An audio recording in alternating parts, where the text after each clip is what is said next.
obboleessa kiyya haati teenya akkanatti qoraan gaararraa baadiyyaarraa gaffitanii magaalaa geessanii gurguranii bikka guddaan si gahuudhaaf agartee akkanatti lafaanii si guddisa wallaahi wabillaahi.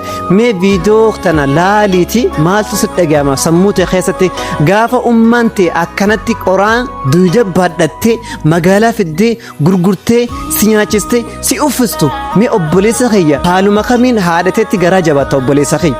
Haaluma kamiin garaan si danda'e ummaateetti garaa jabaataa. Bilis obboleessa kiyya. Bilis rabbii keessa rabbii sodaadhaati.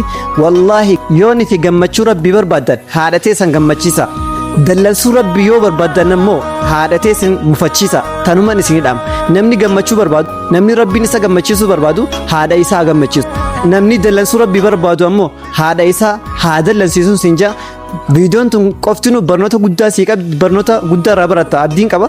Kanaafuu sheer riipoosti koppii linkii godhu hin dagatina. haadha teessan kaddamadhaa tiifadha. Waqadaa rabbuka allaa taabudu illaa iyyaahu wa bilwaalidayni ihsaana.